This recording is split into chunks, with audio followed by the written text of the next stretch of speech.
Hello and welcome. Today we have several interesting stories, including one about a man who has to cut short his daughter's dreams of being a gymnast because she's not fit anymore. He is confused if he's an a-hole for doubt that. Relax and enjoy. First story. Am I the idiot for not protecting my girlfriend from my parents and defending my dad? My parents have a bit of an unusual marriage.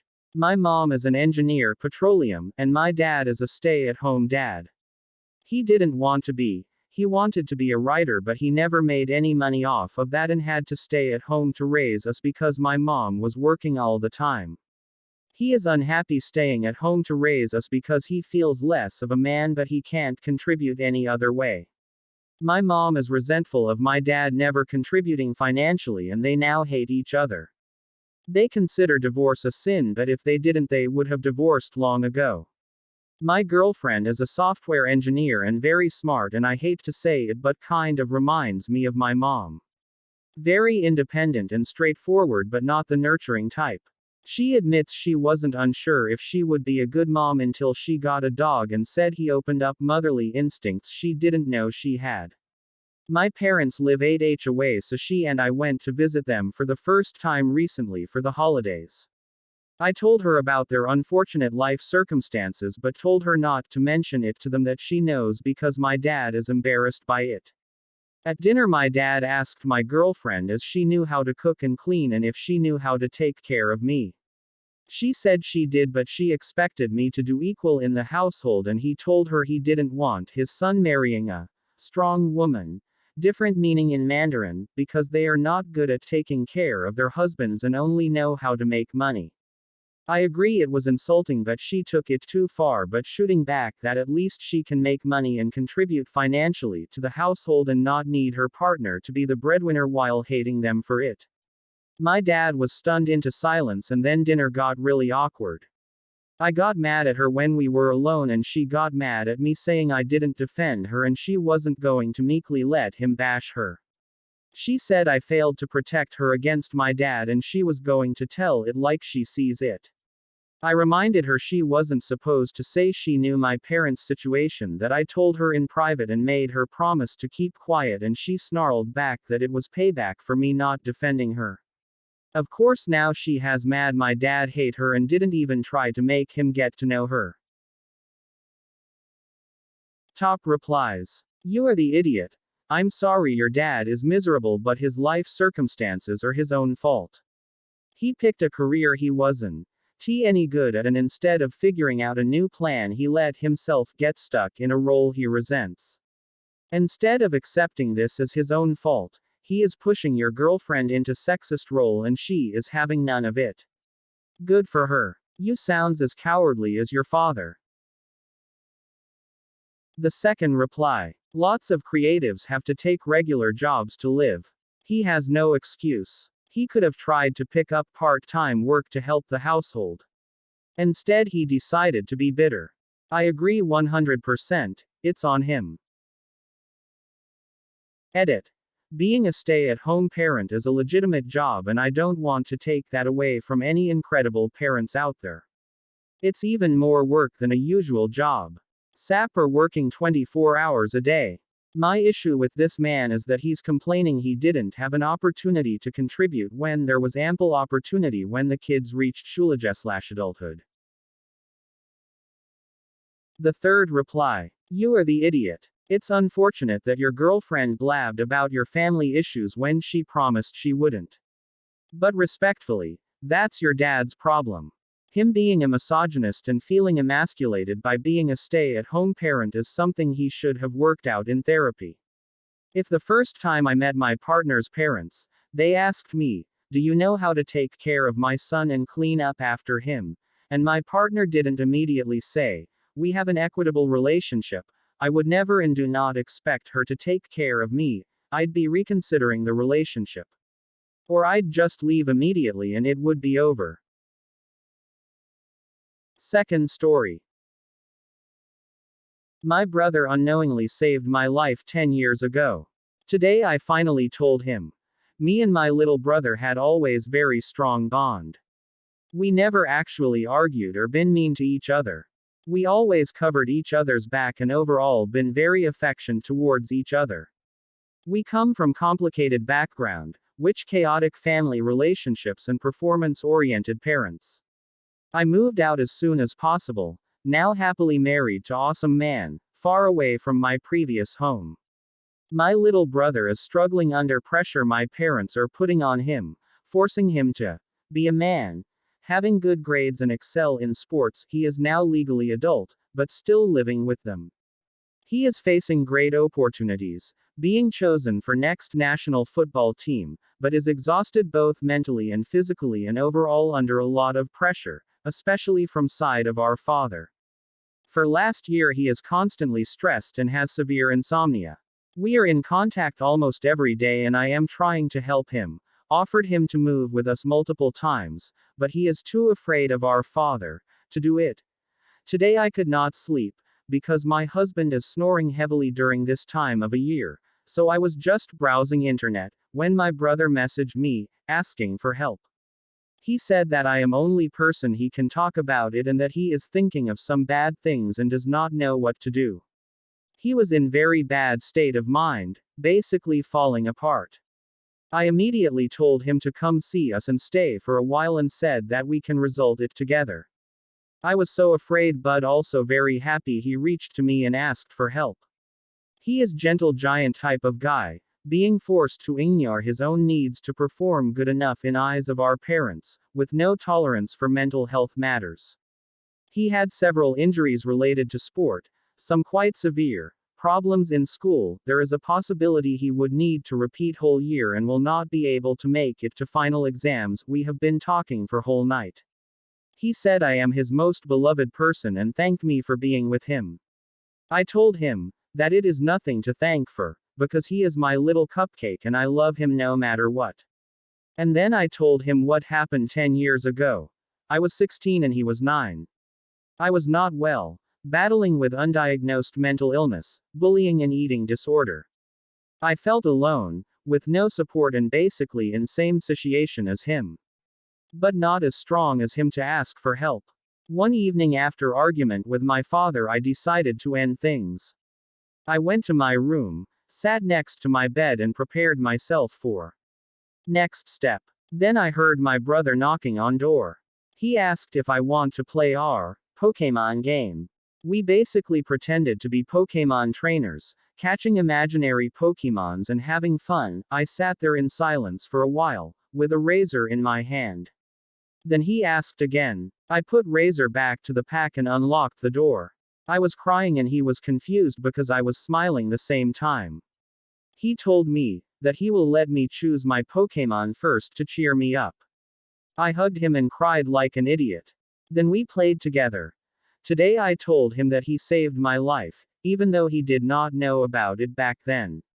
And we both cried.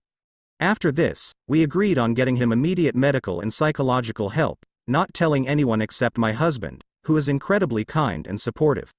Then we will arrange things so he can stay with us for a while.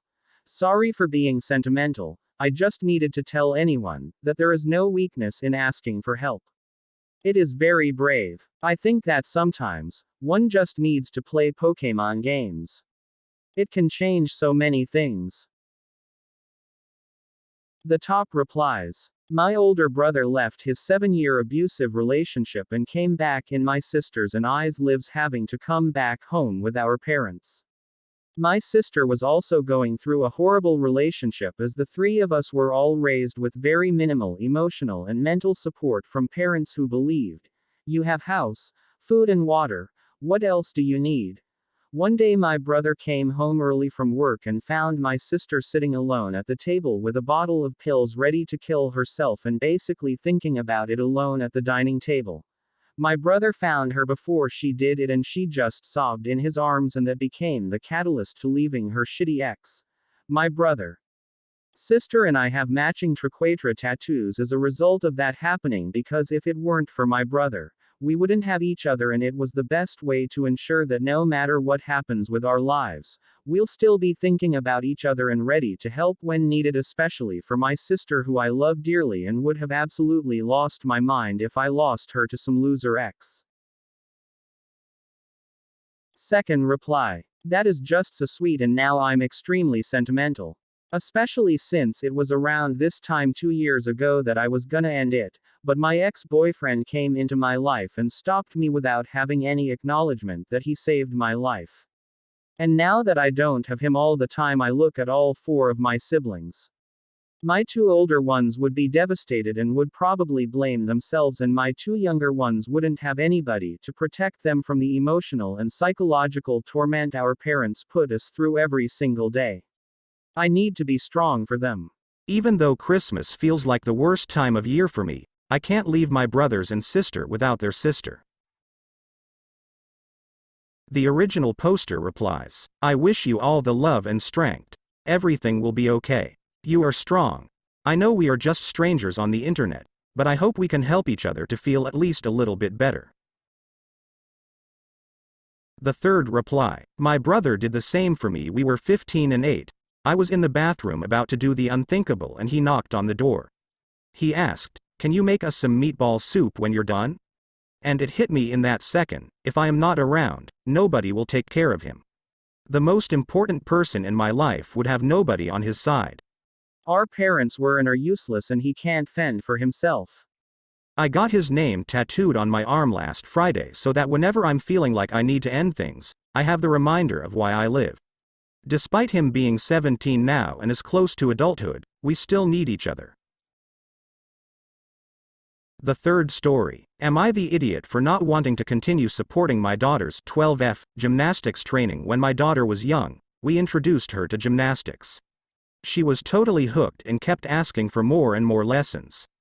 We encouraged her, thinking she will eventually lose interest. Now she is 12, training 20 hours a week, spending weekends after weekends competing at high-level competitions. Problem is, she is 5'7" already and still growing. She is starting to have ambition for D1 scholarship, or even Olympics. That makes me very worried. Being 5'7" basically kills her chance of going to the Olympics. D1 gymnastics scholarship is already rare. The odds of her getting one with her height is even more rare. It makes me feel bad that our daughter is very, very dedicated. She's almost always the first one at the gym and the last one to leave. She watches replays of her routine on our drive to training, turns down social events because she needs to train, does extra conditioning at home.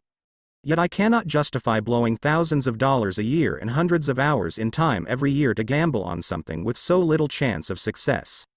All the hours spent at her training, driving her to competition, is already causing our family life to suffer. She under-rotates her skills because of her height, and gets injured more frequently than others. Her academics are suffering because of her gymnastics commitment. Her life is going in the wrong direction because of gymnastics. The Band-Aid is better ripped off earlier than later. My husband agrees. I broke the news to my daughter. Frankly, it breaks my heart to tell her to give up something she has worked so hard for. I told her I know she is a hard worker. She would get much better reward if she channels her hard work elsewhere, like in school, or another sport. Hell, she plays tennis with the family only casually, yet she was able to win a few U12 tournaments locally. If that's not talent, I don't know what is. Needless to say, she did not take that well. She cried and cried and cried, locking herself in her room, refusing to eat, saying maybe if she doesn't eat, she will become shorter. I told her over and over that I love her, and I just want the best for her, but she wouldn't have any of it. I tried to reason with her, telling her chasing a dream is a privilege, not a right. No use. My husband has now softened even though we used to have an agreement. Our family is now phoning us to try to persuade us to let her continue training, even offering support for training cost and pickup drop-offs. If she has the right body type to be an elite gymnast, or if she is tall like she is, but is not struggling because of her height, I would support her unconditionally. However, that is not the case. Sometimes I feel like giving in, but to think it through, I was the person who drove her to training and competition. I am the breadwinner who paid for her training. It should be my right to call it off, especially as a parent. Help me out, Reddit. Am I the wrongs? The top replies, you are the idiot. You are taking away her passion instead of trying to come up with a compromise that still allows her to train and participate in what she loves. I was a dancer and too tall for anything but the corps in ballet. You know what? I continued to dance into my late teen years. I was aware of my limitations, but dance was never taken from me. You are taking something from your daughter without even discussing it with her or trying to work something out.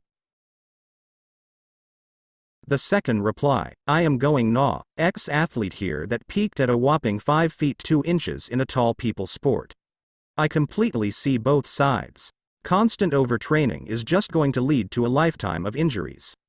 I am 46 and need surgery on 3 joints. But I loved playing and no one could tell me to stop, so here I am broken by age 40 and in for a lifetime of pain. Maybe try diving? Same skills, not the same height limitations? Third reply, trampoline, diving, rhythmic gymnastics, acrobatics. These are still competitive but are avenues where height is less of a disadvantage but still uses gymnastic ability. I'm sure there are other sports where her skills would transfer. I'm sure there was an Australian gold medal skier from a gymnastics background who had transitioned to aerial skiing. Don't quote me on that, but I seem to remember something from Olympic coverage years ago. I don't think you're the idiot. Elite competition is incredibly tough. However, if your daughter is skilled and determined, there's no reason she couldn't be diverted to something else that is better suited to her. Original poster replies, I did not think of trampoline, diving, acrobatics as options before. She's not interested in rhythmic gymnastics, not exciting, in her words. I'll make a note of those options. I think it might be better to suggest something gymnastics adjacent instead of sports like tennis, track, basketball, etc. that are drastically different.